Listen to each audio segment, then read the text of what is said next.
Chapter 12 of The Browning Boys by Pansy. Chapter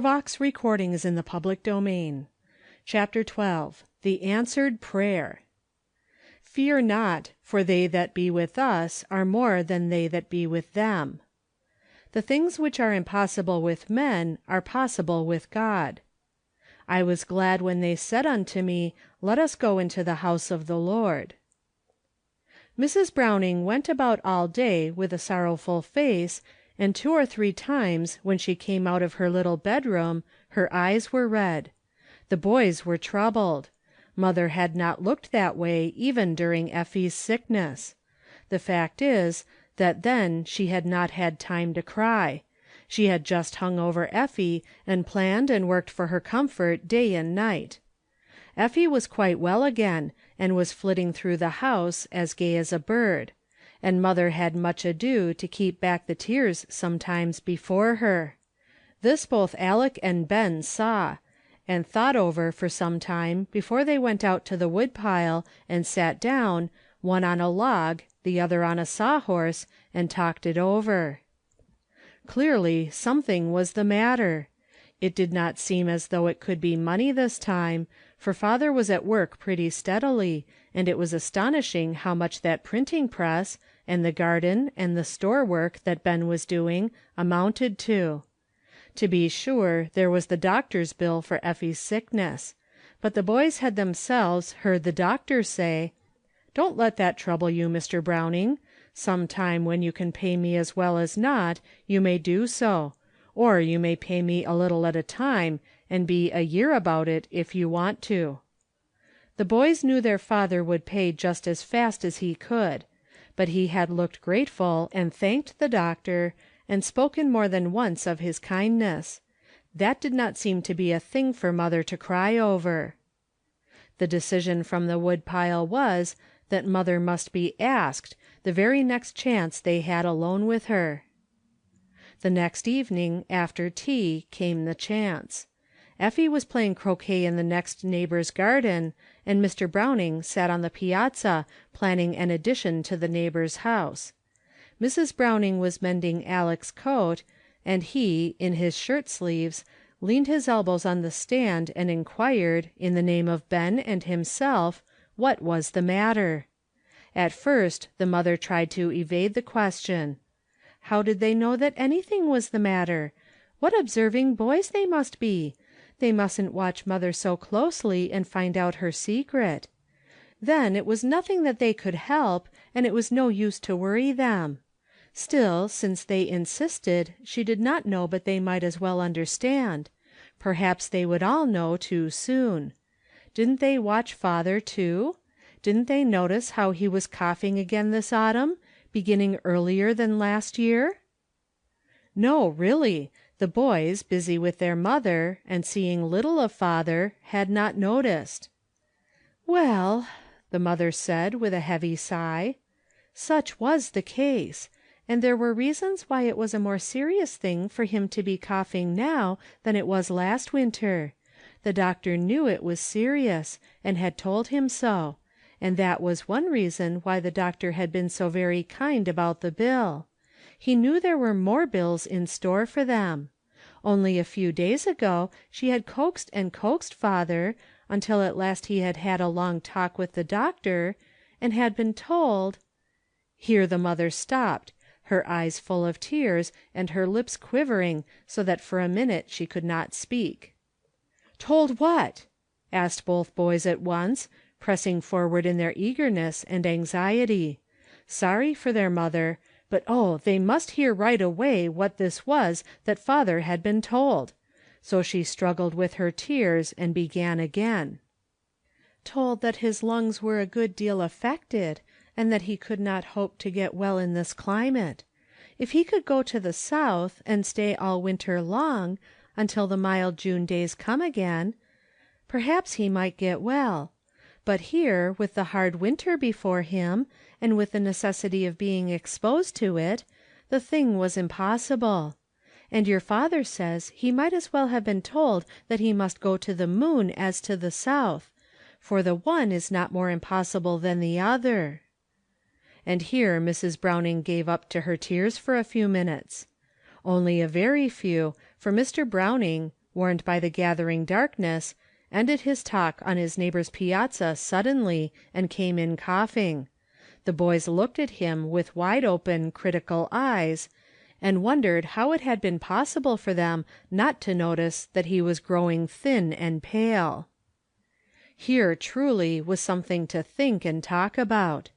They said little more to their mother, except to learn that the doctor had said that the West was as good a place as any in the South, better on some accounts than any other that he knew of, and that the journey was a long and expensive one, and that it would cost a good deal to live, and a stranger could not hope to get work, and, in short, it was utterly impossible for father to go.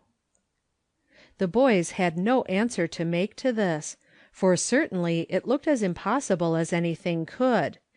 They had much talk together out by the wood-pile, or when husking corn. They calculated all the money that they might hope to earn during the winter, and wondered if somebody wouldn't advance it. But when they found that they could not earn enough to pay for the fare to the South, they sighed and abandoned that plan. It was one evening after they had gone up to bed that Ben, with some hesitation, spoke a thought which had been hovering round him all day. "There's one thing, Aleck, we might ask God for a way for him to go."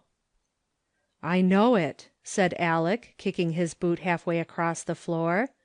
"But when a thing seems so impossible as this, I can't somehow make up my mind to pray about it real out and out, as you do when you expect something to come of it." "I know, but there was Effie. The doctor thought that was impossible." "So he did, and so did we.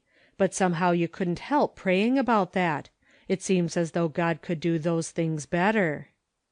"But, Aleck, did you notice the verse for the week?" "No, I haven't looked at the verse yet." "Well, it is a big verse. I looked at it just after I had been thinking about this very thing, and it almost knocked me over. It was so sort of tacked on to the thoughts I'd been having." "What is it?" "The things that are impossible with men are possible with God." Silence for a few minutes, then Aleck, as he roused himself to kick off the other boot, said, "That is queer. Ben, let us two do it." "Do what?" "Ask the Lord to do this impossible thing. When you come to think of it, I suppose it is very easy for him to do. Anyhow, we can ask him, and if he thinks best, we know he can." This was after they had been in bed for some minutes, and were supposed to be asleep. "Well," said Ben, after a moment of thought, "I'm agreed." So the compact was formed. The days passed, and the cough, which the boys with wide-open ears heard plainly now, did not lessen. Neither did the mother's face grow less sad. Neither did the boys forget their agreement. It was a crisp October afternoon. No work on hand by which money could be earned, and a nutting excursion had been planned. Effie was to go in her brother's care, and at 2:00 they set out, a party of 12 boys, and more than that number of girls. They passed Judge Morrison's office.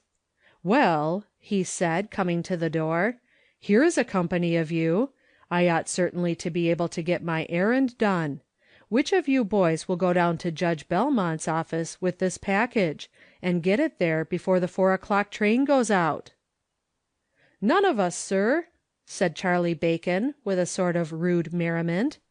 "We are bound for the woods and the nuts. We have a contract with the squirrels to lay in our winter supplies today, and give them full sweep after this." Judge Morrison looked troubled. "I wish I could coax one of you," he said persuasively. "I believe every boy whom I would like to trust with it is in your company. It is quite important, and my clerk is ill, and I can't leave." "Sorry, sir," said George Strong. "I have my little sister in charge, or I would go." This was just as the boys trooped on. "Lucky you have your sister to plead," said Charlie Bacon, laughing. "I have to get along without any such help. What an old muff, to expect us to give up our nutting to do his errands!" Aleck and Ben exchanged glances. "I believe I'll go," said Ben, in a low tone. "He was good to me last winter." "No," said Aleck, "I had better go." "I don't think so. I've been once this autumn for nuts, you know, and you haven't. Besides, you promised to take care of Effie. It was you mother spoke to about being careful of her, just as we came out of the gate. I mean to go, Aleck. Hold up, boys, I'll divide my basket of apples with you. Aleck has the bread and butter and things to carry. I'm going back." Such a chorus of voices greeted him. "I'd see old Morrison in the river first," said Charlie Bacon, angrily. "Selfish old fellow to expect any such thing. And you are a born idiot if you go back. We shan't have another nutting party this season." Ben merrily distributed his apples, stopped his ears to shouts of entreaty, and ran back breathless to Judge Morrison's office. "I'm glad it is you," said the judge, looking pleased. "I was thinking that if that Charlie Bacon should take a notion to come back, I would hardly like to trust him with such important papers. Not that I had the least fear of his coming. Well, if you get that safely into Judge Belmont's hands, here is 5 shillings for your trouble." Then Ben's eyes shone. It was an easy way of earning 5 shillings, now that he had decided to give up the nutting party. A trifle over half a mile to Judge Belmont's office, he decided to make all speed so as to be sure to be in time. The package was given into the judge's hands, and he expressed his thanks, and Ben was moving off when he caught a sentence from the tall gentleman who sat in the visitor's chair. "Yes, sir, I've decided to build down there. It is the prettiest spot in the West, by all odds. I've been all over that region. The trouble is in securing reliable workmen. I'd take a good hand down with me if I could find one who was willing to go at a reasonable figure. The railroad fare wouldn't have to be considered, you know. I could pass him through." Just then the judge caught sight of Ben's eyes. "What is it, my boy?" he asked. "Oh, sir," stammered Ben, "I beg your pardon, but I heard him say the West, and I have been thinking so much about it. And my father is a builder, you know, and he is very anxious to go there." "What is that?" said the stranger, and Judge Belmont drew a chair, and said, "Come in, my boy, and tell us about it." It was all arranged before night of the next day. Mr. Archibald's house was to be built in the West, and Mr. Browning was to have the job. The impossible was as good as accomplished. They talked it over, those 2 eager boys, that night while they were getting ready for bed. "He's done it again," said Ben, with glowing cheeks and glistening eyes. "I say, Aleck, we may as well believe him always, whether the things to do are possible or not." End of Chapter 12. End of The Browning Boys, by Pansy.